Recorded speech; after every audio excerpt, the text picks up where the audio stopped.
লাঞ্চের পরে আবার বিভিন্ন কারখানা থেকে শ্রমিকরা বের হচ্ছে। আমার প্রত্যেক শ্রমিক ভাইদের প্রতি আহ্বান থাকবে, যেহেতু একটা নতুন সরকার এসেছে, একটা নতুন পরিবর্তন এসেছে, আমরা এসেছি, আমাদের উপর ভরসা রাখুন এবং আমরা যেই সেল গঠন করেছি সেই সেলের কাছে আপনাদের অভিযোগগুলো দিন। আমরা খুব দ্রুত সময়ের মধ্যে আপনাদের যে ন্যায্য দাবিগুলো আছে সেগুলোকে কিভাবে সকল পক্ষের সাথে আলোচনার ভিত্তিতে সমাধান করা যায় সেটির ব্যবস্থা নিব।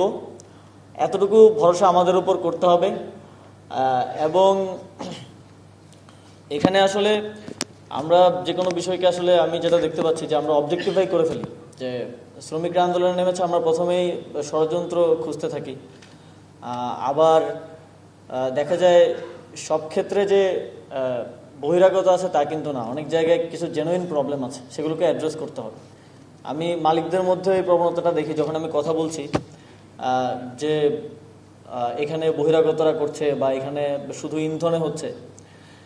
এই যে স্যালারি আটকে আছে, স্যালারিটার বকেয়া বেতন যেটা মূল সমস্যা, এটাকে আগে অ্যাড্রেস করতে হবে। এখানে একটা প্র্যাকটিস দীর্ঘদিন ধরে ছিল যে ইনসেন্টিভ দিয়ে দেয়া, ঋণ দিয়ে দেয়া। তো সেই জায়গা থেকে সবার মধ্যে না, অনেক মালিকের মধ্যেও এই প্রবণতাটা আছে যে সামর্থ্য থাকা সত্ত্বেও সরকারের ইনসেন্টিভের জন্য বসে থাকা হয়। আপনাদের প্রতি আহ্বান থাকবে যে আপনারাও এগিয়ে আসবেন। আমাদেরকে একটা বডি হিসেবে ফাংশন করতে হবে, একটা সিনক্রোনাইজেশনের মধ্য দিয়ে ফাংশন করতে হবে। যদি আমার মাথা কাজ করে পা কাজ না করে তাহলে আমরা কাজ করতে পারবো না। তো আমার প্রত্যাশা থাকবে যে শ্রমিক, মালিক, সরকার, আরও যত পক্ষ আছে সবার একটা সিনক্রোনাইজেশনের মধ্য দিয়ে আমরা এই সমস্যাগুলোকে অ্যাড্রেস করব এবং সামনের দিকে এগিয়ে যেতে পারবো। এখানে ষড়যন্ত্র যে নেই তাও কিন্তু না।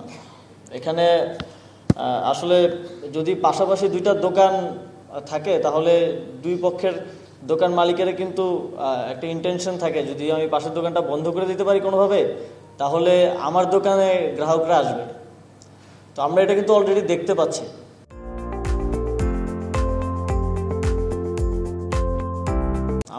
আমার নিজের চোখে পড়েছে যে আমি ভারতীয় কয়েকটা গণমাধ্যমে এবং কয়েকজন কন্টেন্ট ক্রিয়েটরকে এই ধরনের কন্টেন্ট তৈরি করতে দেখেছি যে এটাই আসলে আমাদের ইনভেস্টমেন্টের শ্রেষ্ঠ সময়। কারণ বাংলাদেশে একটা পরিবর্তন এসেছে, একটা পরিস্থিতি তৈরি হয়েছে। এই পরিস্থিতিতে আমরা আমাদের দিকে যদি বাইরেদেরকে নিয়ে আসতে পারি তাহলে এটা আমাদের জন্য একটা ভালো সুযোগ। এখন আমাদেরকে ডিসিশন নিতে হবে যে আমরা এই সুযোগটা তাদেরকে দেব কিনা। যদি আমাদের ইন্ডাস্ট্রি না থাকে তাহলে শ্রমিকেরও প্রয়োজন নেই, মালিকেরও প্রয়োজন নেই, আমারও প্রয়োজন নেই, আমাদের কারোই কিন্তু অবস্থান থাকবে না। এবং আমি মনে করি যে একটা বিষয় আমি শ্রমিক নেতৃবৃন্দ থেকে বারবার শুনেছি যে মালিক পক্ষ শ্রমিকদের সাথে কিছু কিছু জায়গায় যেই রেগুলার একটা যোগাযোগ, রেগুলার তাদের সাথে বসা, যে একটা মিটিং করা, যে তাদের সমস্যাগুলোকে রেগুলারলি যে অ্যাড্রেস করা, সেটা করা হয় না। সেটা যখন না করা হয়, যে পুঞ্জীভূত একটা ক্ষোভ শ্রমিকদের মধ্যে তৈরি হয়, সেটার বহিঃপ্রকাশ কিন্তু দেখা যায় যখন একটা কারখানা থেকে শ্রমিকরা নামে পাশের কারখানা থেকেও নেমে চলে আসে, সবার মধ্যে একটা রিকারিং এফেক্ট দেখা যায়। তো সেজন্য আমি আহ্বান জানাবো যে আপনারা শ্রমিকদের সাথে রেগুলার বেসিসে বিভিন্ন ফোরামে বসবেন, তাদের দাবিগুলো শোনার চেষ্টা করবেন, যেটা আপনাদের পক্ষে সম্ভব হয়, যেটা শ্রম আইনের মধ্য থেকে আপনারা করতে পারেন, সেই দাবিগুলো আপনারা মেনে নেবেন, যাতে করে এই পুঞ্জীভূত ক্ষোভটা বৃদ্ধি না হয়। এবং এই পুঞ্জীভূত ক্ষোভটা বৃদ্ধি হওয়ার ফলে কিন্তু এই ধরনের একটা পরিস্থিতি তৈরি হয়। একটা দাবি এসেছে এবং 2023 সালে এটা আশ্বাসও দেওয়া হয়েছিল যে রেশনিং ব্যবস্থাটা সরকারের পক্ষ থেকে করার। আমরা ইতিমধ্যেই টিসিবির সাথে কথা বলছি, আর সেখানেও আপনারা জানেন কিছু সিন্ডিকেট আছে, সিন্ডিকেটের মাধ্যমে দেখা যায় যে এক পরিবারের কাছে, একজনের কাছে 11 জনের রেশন চলে যায়, 12 জনের রেশন চলে যায়। তো আমরা টিসিবির সাথে কথা বলছি কিভাবে যেই শ্রমিকদের যেই এরিয়াগুলো আছে যেখানে তারা থাকে সেখানে টিসিবির কার্যক্রম বৃদ্ধি করা যায় এবং কার্ড করে দিয়ে রেশনিংয়ের ব্যবস্থা করা যায়। এই বিষয়ে আমরা ইতিমধ্যে উদ্যোগ নিয়েছি এবং আমাদের কার্যক্রম চলমান আছে। 2023 সালের যেই মজুরি বৃদ্ধির দাবিতে যে আন্দোলন হয়েছিল সেখানে আমরা জেনেছি নিপীড়নমূলক কিছু মামলা হয়েছে। সেখানে আপনারা জানেন 4 জন শ্রমিককে গুলি করে হত্যা করা হয়েছিল বিগত ফ্যাসিবাদী সরকারের আমলে। সেই মামলাগুলো তুলে নেওয়ার জন্য আমরা ইতিমধ্যেই অ্যানাউন্সমেন্টটা করেছি এবং আইন মন্ত্রণালয়ের সাথে সেটা নিয়ে আলোচনা চলছে। আমরা লিস্টিং করছি যে কী কী মামলা আছে, সেগুলো খুব দ্রুত সময়ের মধ্যে আমরা উইথড্র করব। এবং একই সাথে আমাদেরকে এটাও খেয়াল রাখতে হবে যে আইন শৃঙ্খলা পরিস্থিতির অবনতি হয় কিংবা আইন ভঙ্গ করার মতো কোনো কাজ যাতে আমরা না করি। আমাদের যেমন বাক স্বাধীনতা আছে, আমাদের দাবি উত্থাপন করার যে অধিকার সেটা আছে, একই সাথে আমরা কিন্তু আইন ভঙ্গ করতে পারি না, আমরা কোথাও গিয়ে হামলা করতে পারি না কিংবা আগুন দিতে পারি না। তো সেই ক্ষেত্রেও আমাদেরকে সচেতন থাকতে হবে। এ ধরনের কোনো কার্যক্রমকে এই সরকার ভালো চোখে দেখবে না এবং সেটার ক্ষেত্রে অবশ্যই কঠোর অবস্থান নেবে।